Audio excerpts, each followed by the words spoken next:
The call came at 6:14 in the morning. Not from my son, from his bank. Automated fraud alert, emergency contact on file since 2019. Transaction flagged, $47,000. Wire transfer. Initiated at 11:52 the previous night. Destination account opened 4 months ago. Account holder, Melissa Ann Garrett Harlow. My daughter-in-law. I sat on the edge of my bed in the dark, and I read the notification twice, and I thought about the conversation I'd had with my son 6 weeks earlier, when he told me he thought he was losing his mind. That money kept disappearing from the accounts, that Melissa said it was his spending, that he needed to write things down, that maybe he needed to see a doctor about his memory. My son Thomas is 51 years old. He has a master's degree in civil engineering. He has never in his life been confused about money. I got dressed. I called my attorney, and then I drove to my son's house in the dark. Thomas was born on a February morning in 1973 in a hospital in Dayton, Ohio, in a snowstorm so severe that his father had to leave the car 2 blocks away and run. Harold arrived at the maternity ward with snow in his hair and his tie half undone, and he grabbed my hand and said, "I made it," as though I were the one who'd been worried. That was Harold, perpetually late, perpetually certain that his arrival was the important part. Thomas has his father's height and his father's precision with numbers, and unfortunately, his father's constitutional inability to believe that people close to him mean him harm. This quality, which I spent 40 years finding endearing in Harold, cost Thomas 3 years of his life and a significant portion of his savings. I intend to be precise about that number before this story is finished. Thomas married Melissa Garrett in the fall of 2017. She was 43, twice divorced, and arrived in his life through a dating app he had joined 18 months after his own divorce was finalized. He called me after the 3rd date to tell me about her, which he had never done before. Thomas is a private man, slow to share, and the fact that he called told me more than the words he used. He sounded lighter than he had in years. I was glad for him. I was cautious in the way that mothers of 51-year-old sons are cautious, quietly, internally, with my reservations organized in a folder I did not open in front of him.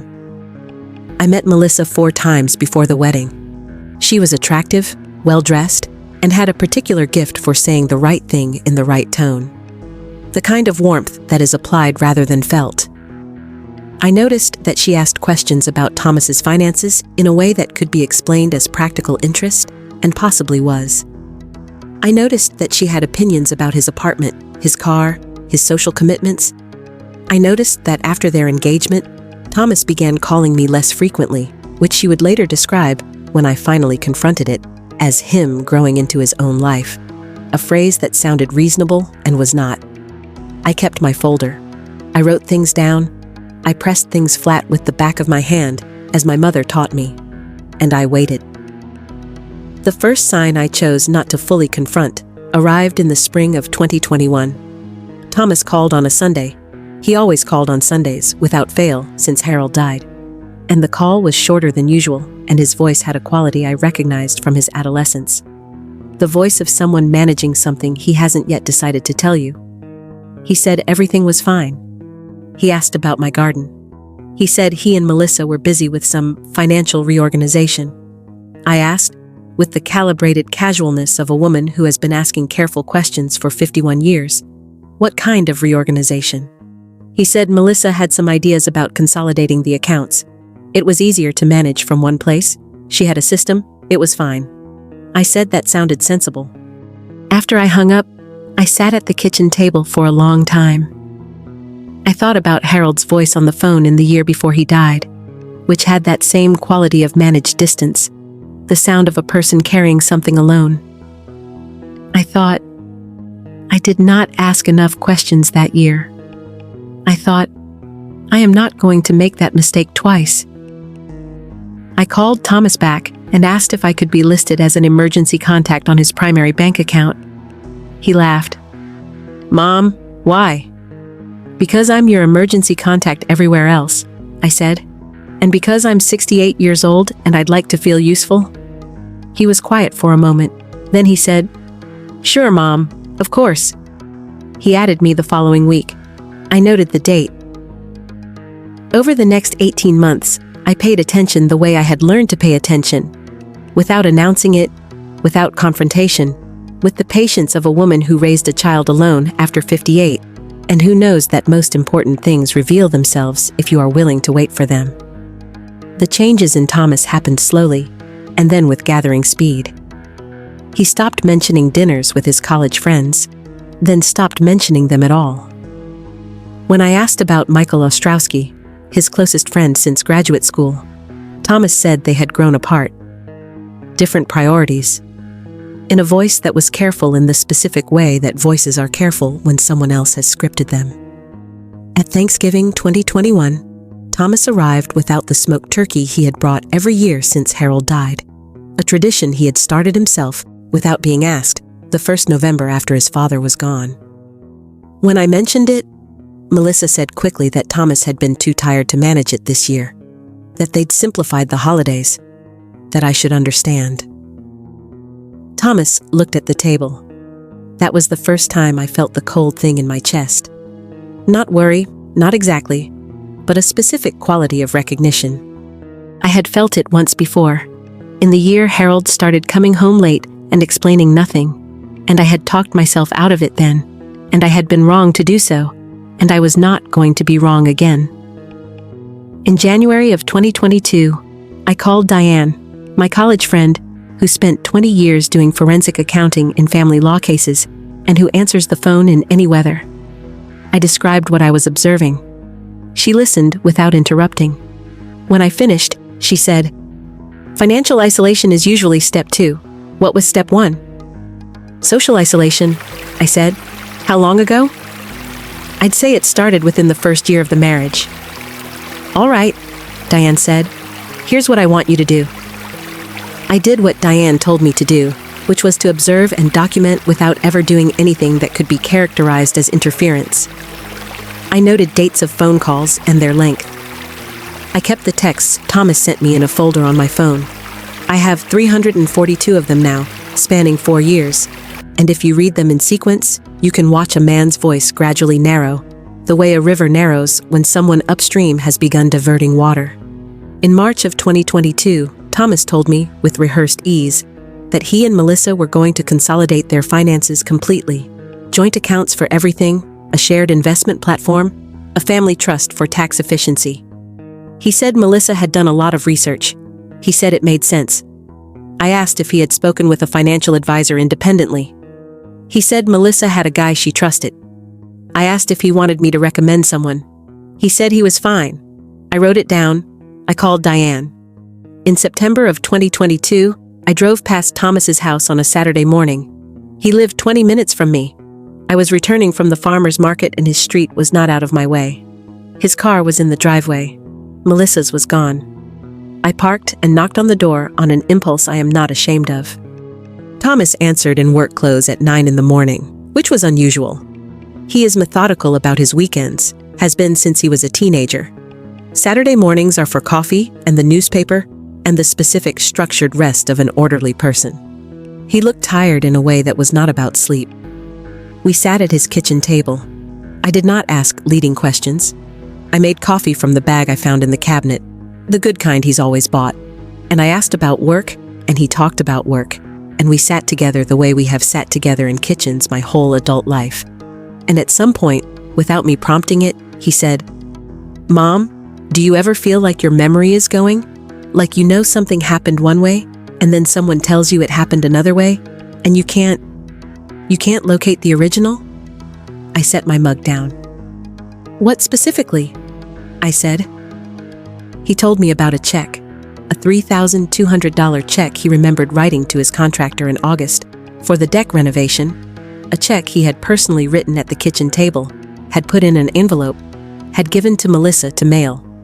When the contractor called in late September saying it hadn't arrived and could Thomas send another, Thomas had asked Melissa about it. She had said he was confused, that he had never actually written the check, that he'd meant to and hadn't gotten to it. She said this in front of a friend of hers who was visiting, which meant there was a witness to her version. "But I wrote it," Thomas said. He looked at his hands. I know I wrote it. I can see myself writing it. I have the register entry. Where's the register? I asked. Melissa reorganized the filing system, he said.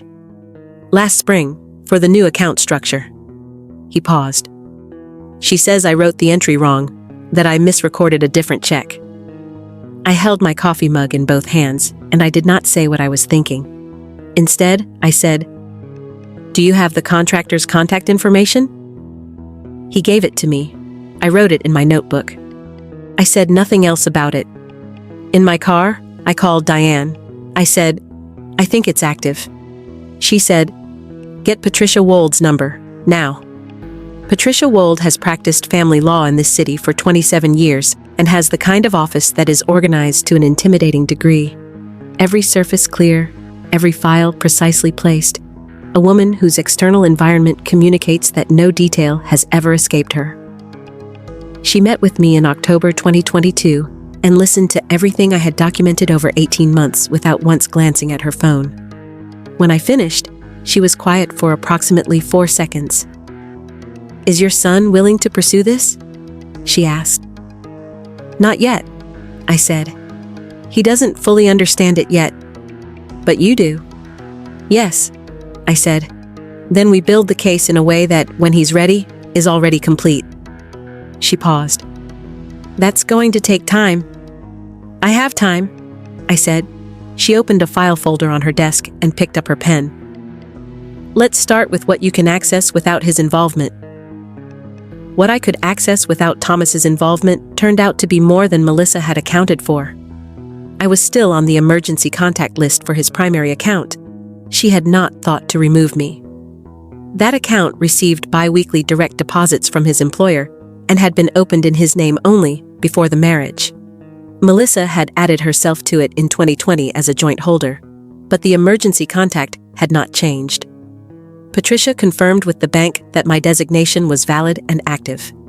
Diane, working through Patricia's office, began the process of reconstructing Thomas's financial history from documents I had gathered over 18 months.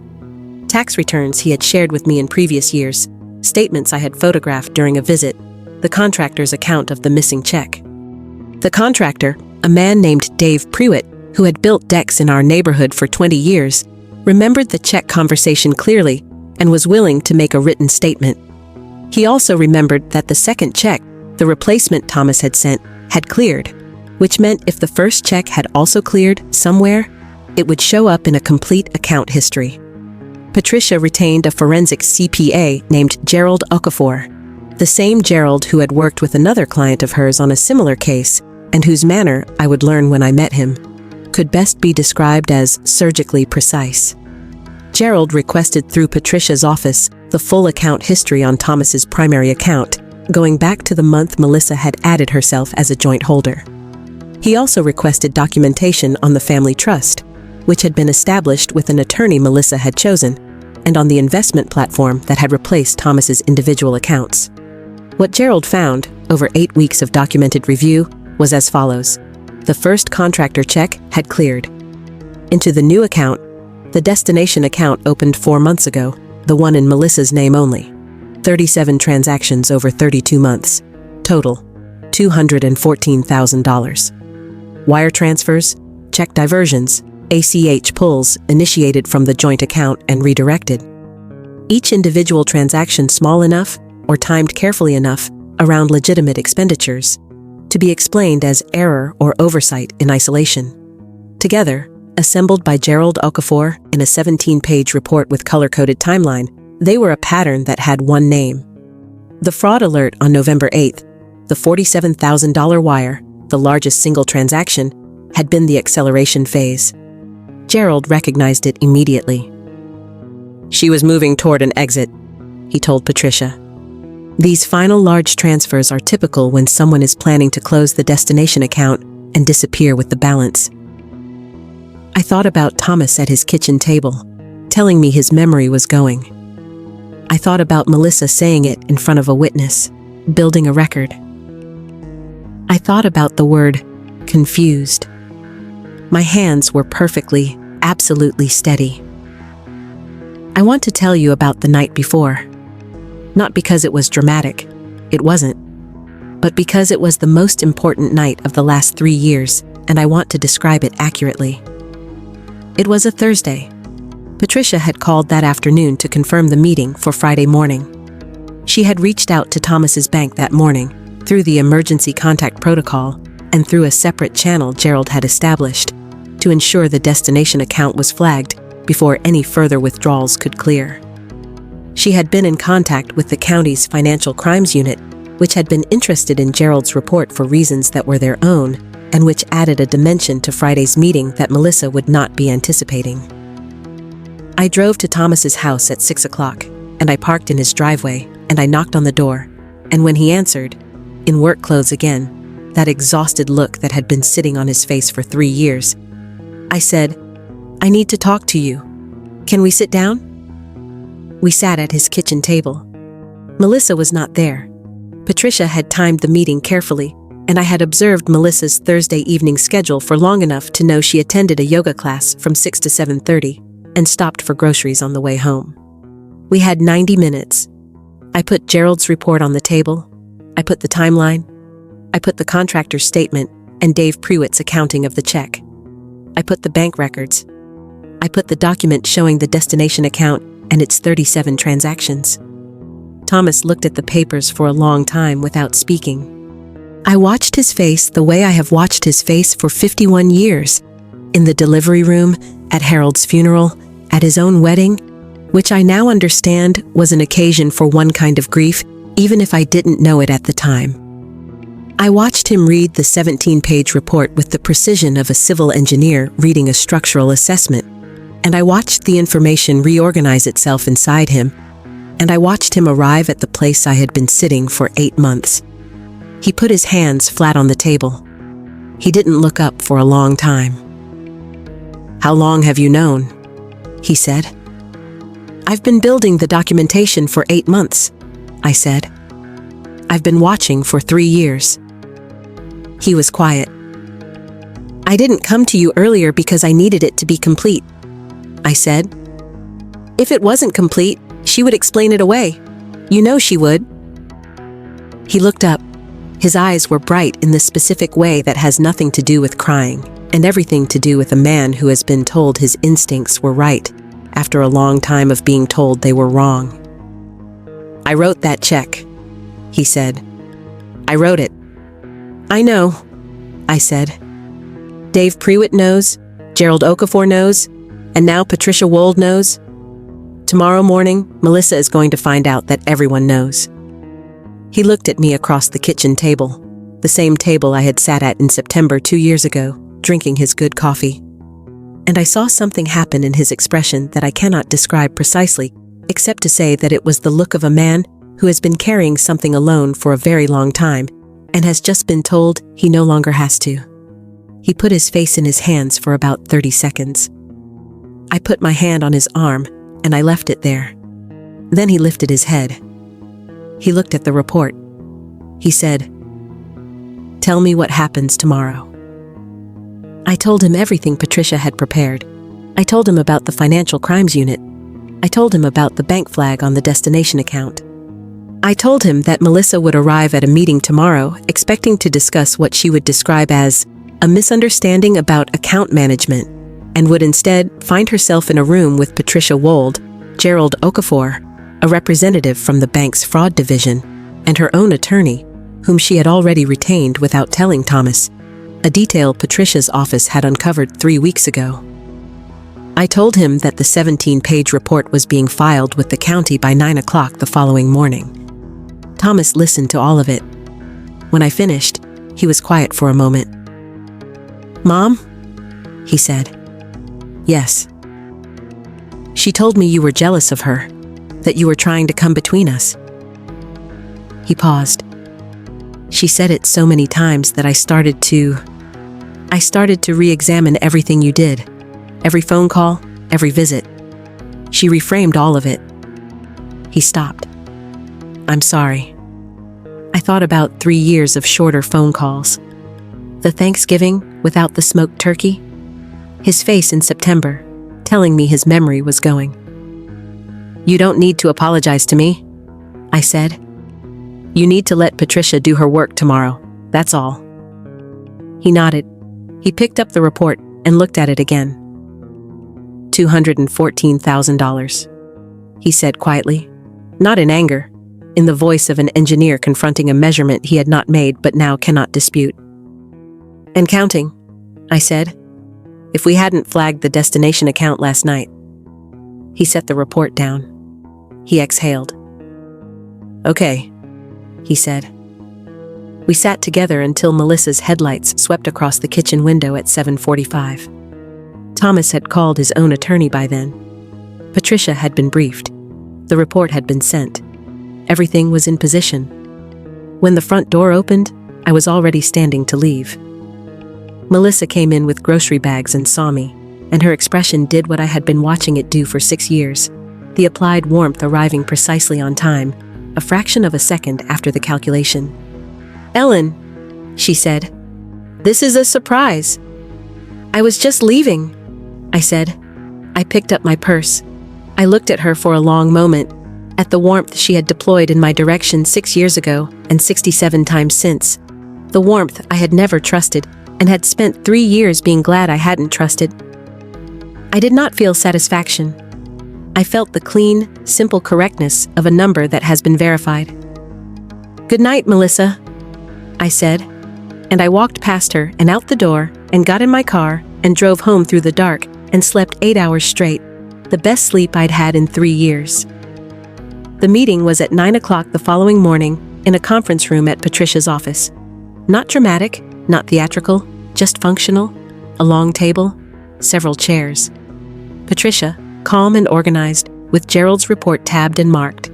Gerald himself, with a second copy, and a supplemental document Patricia had requested specifically for this meeting. A representative from the bank's fraud division named Marcus Webb, who had the quiet, practiced manner of a man who has sat in this kind of room before. And, at 9:07, Melissa and her attorney, who arrived with the specific confidence of someone who has been told they have a strong position and has not yet been shown the 17-page report. Thomas sat to my left. He had not slept. He looked the way you look when you have spent the previous night recalibrating the last 3 years of your life. He sat straight and kept his hands still on the table, which is what he does when he is managing himself, and he did not look at Melissa. Melissa looked at him twice before she looked at the report. The first look was the warmth, the appealing to his history with her. The second look was the recalibration, the assessment of what he knew and what she still had room to work with. Then she looked at the report. Then she looked at Gerald. Then she looked at Marcus Webb, the fraud division representative, and her attorney said something quietly in her ear, and she straightened and said, in a measured voice, "I'd like to explain the account structure." Patricia said, "Of course. We'd also like to explain this." She slid Gerald's report across the table. 37 transactions, $214,000. The destination account is in your name only and has been flagged since yesterday evening. Mr. Webb can speak to the technical details. Marcus Webb spoke to the technical details. He did so without inflection, the way someone reads aloud from a document that does not require editorial comment, because the document is already complete. Melissa's attorney read along, and his posture changed somewhere around page 9 of Gerald's report, which is where the timeline became unambiguous. Each transaction cross-referenced against Thomas's payroll deposits and Melissa's documented movements, showing the diversion pattern with the specificity of something that had been built, not discovered. Melissa spoke 3 times during the meeting. Once to say the transactions were for household expenses Thomas had agreed to. Once to say the account structure had been Thomas's idea. Once to say this was a misunderstanding between spouses and not a matter for a fraud division representative. Each time, Patricia or Gerald or Marcus Webb answered with a document. Each time, the answer was complete. Thomas spoke once. He waited until Melissa had finished her 3rd attempt at reframing, and then he looked at her directly for the first time since she'd entered the room. His voice was level and quiet, and had in it the specific quality of someone who has finished being patient. "Melissa," he said, I wrote that contractor check. You know I wrote it. I've known for a year that you knew I wrote it." He paused. "I don't have anything else to say to you." Melissa looked at him and then at me, and I held her gaze without expression. I was 69 years old, and I had been building a folder for 3 years, and I was sitting in a conference room with 4 professionals who had turned that folder into something incontrovertible, and there was nothing in my face except the quiet satisfaction of accurate arithmetic. Her attorney requested a 30-minute recess. Patricia agreed. In the hall, Thomas stood next to me and didn't speak for a moment. Then he said, "She really thought it would work." "Yes," I said. "She thought because I trusted her. She thought that was the only thing in the room." I looked at my son. His father's height, his father's precision with numbers, and under all of it something that was entirely his own. The kind of integrity that does not announce itself and does not bend. "She didn't account for me," I said. He almost smiled. "No," he said. "She really didn't." They came back from the recess 31 minutes later. Melissa's attorney requested the full account history be formally transferred to Patricia's office by end of business Friday. He acknowledged the bank's fraud flag. He did not contest Gerald's numbers. He asked about the county filing, and Patricia told him it had gone in at 9 that morning, as scheduled, and that the timeline for any response was not within her control. He looked at Melissa. She looked at the table. The settlement process took 4 months. Melissa returned $214,000 plus fees, which her attorney negotiated down from the additional damages Patricia had included in the initial filing. The county's Financial Crimes Unit declined to file criminal charges in exchange for full repayment and restitution, a resolution that Thomas chose and which I supported, because what he needed was not punishment, it was accuracy. He needed the numbers to be right. Thomas lives in a house he bought in the spring, 20 minutes from mine, which is exactly the same distance the old house was, and which I understand was deliberate. He has his Sunday calls back, and they are the length they used to be. He had Michael Ostrowski over for dinner last month. I know because Michael sent me a text that said only, "He's back," which I read 3 times. He came for Thanksgiving. He brought a smoked turkey. He set it on my kitchen counter and said, "I know it's a day early, but I wanted to be sure." And I understood that the turkey was not actually about the turkey, and I said, "It's perfect," and it was.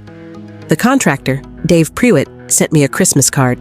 It said, "Glad it got sorted. Knew something was off about that check." I put it on the refrigerator. Gerald Okafor sent Patricia's office a note saying it was one of the most organized pre-meeting documentation packages he had worked with in 11 years of practice. Patricia forwarded it to me with no commentary, which is how Patricia expresses enthusiasm. I have a new financial advisor for my own accounts, a woman named Susan Park, who sends monthly summaries I read carefully and who answers questions without condescension, which at 69, I have decided is the minimum standard for anyone managing my money. I have Diane's number in my phone. I have Patricia's number. I have Marcus Webb's card in my purse, which I do not expect to use again, and which I keep anyway, because my mother kept things. Thomas called last Sunday. We talked for 47 minutes, which is exactly the length our calls used to be before 2019. He told me about a project at work, about Michael's new house, about the tree he planted in his backyard that might not make it through the winter, and about which he is philosophically resigned. He asked about my garden. He asked if I was sleeping well. I said I was. At the end of the call, before we hung up, he was quiet for a moment. "Mom," he said. "Yes?" "Thank you." I thought about October 2019, when I'd asked to be added to his emergency contact list, and he'd laughed and said, "Mom, why?" I thought about every Sunday call I'd tracked, every dated note in my folder, every conversation with Diane, the September morning at his kitchen table with the good coffee, the night before with Gerald's report spread across the same table. I thought about the fraud alert at 6:14 in the morning, and my hands steady on the phone. "You were always worth paying attention to," I said. That was never the question. I hung up and stood at the kitchen window, and the morning light was coming in low through the old trees, and the neighborhood was quiet, and everything was exactly where I had put it. My house, my records, my son, on the other end of the line, intact. My mother used to say, "The most dangerous woman in any room is the one no one thought to worry about." She said it to me when I was 22, and I wrote it down and kept it, the way I kept everything. I have been keeping it for 47 years. I think about Melissa in that conference room, looking at me across the table, trying to find the version of me she had spent 6 years constructing. The jealous mother-in-law, the interference, the obstacle. Not finding it. Finding instead the woman who had been making notes since 2019, who had a folder in a fireproof box, who had called Diane and Patricia and Gerald and Dave Prewitt and Marcus Webb, and who had added herself to an emergency contact list on the off chance that an automated system would one day call her at 6:14 in the morning with exactly the information she needed. She forgot what I did for a living before Thomas was born. I was an accountant. I kept the books for 22 years. I know what the numbers say when you know where to look for them. I know what they say when they lie, and I know what they say when they tell the truth.